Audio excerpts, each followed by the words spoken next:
ایک بہت प्रसिद्ध कथन है, समाज कभी नहीं चाहता कि तुम जागरूक बनो, समाज चाहता है कि तुम कुशल रोबोट बनो ताकि तुम्हारा शोषण आसानी से किया जा सके। जब तुम दूसरों की नजरों से खुद को देखने लगते हो, तुम अपनी नजरें खो देते हो। नतीजा क्या होता है?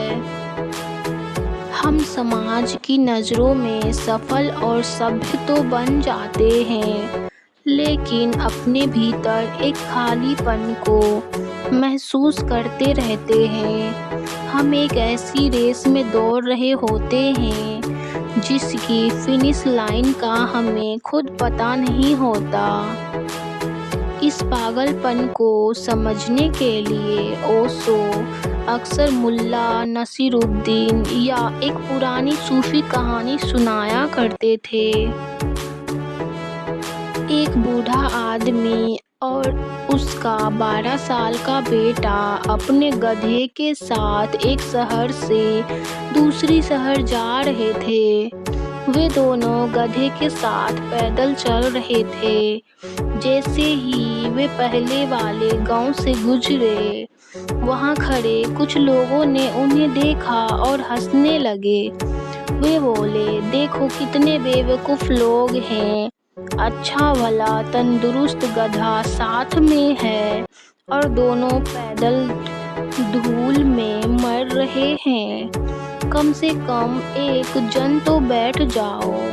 बाप को लगा कि लोग सही कह रहे हैं। उसने अपने बेटे को गधे पर बिठा दिया और खुद पैदल चलने लगा।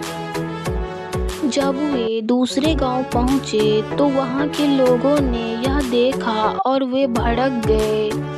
उन्होंने कहा, कैसा कलयुग आ गया है, यह बदतमीज लड़का खुद आराम से गधे पर बैठा है और अपने बूढ़े बाप को पैदल चला रहा है। बड़ों का कोई आदर ही नहीं बचा इसके अंदर तो। बेटे को बहुत शर्म आई। उसने कहा, पिताजी आप बैठ जाइए, मैं पैदल चल लूंगा।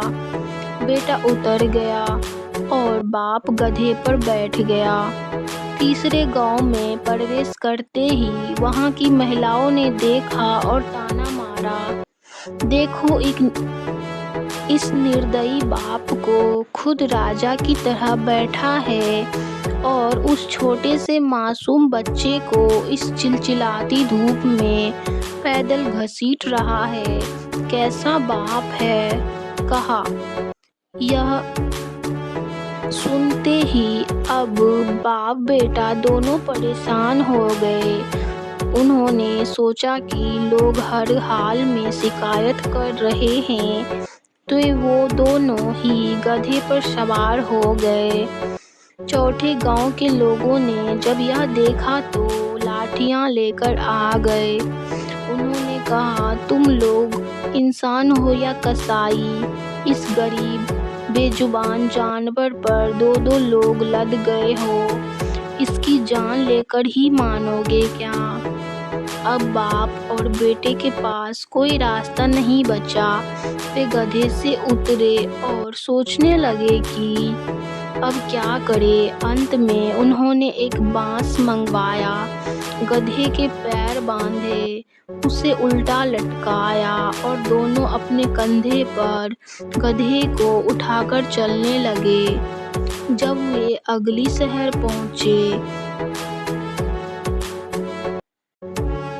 तो पूरा शहर उन पर हंस रहा था कि देखो, गधे को कंधे पर उठाकर चल रहे हैं। ओशो कहते हैं, यह कहानी किसी और की नहीं बल्कि आपकी और मेरी ही है। यदि आप लोगों की बातों के हिसाब से जिएंगे तो अंत में आपकी हालत भी उस बाप बेटे जैसी हो जाएगी।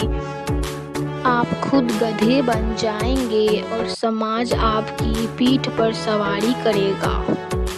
तो इस सबसे बड़े रोग से बाहर निकलने का रास्ता क्या है? ओशो इसके लिए 3 बहुत ही क्रांतिकारी और व्यवहारिक कदम बताते ڈھونڈتا تھا ایک پل میں دل جسے یہ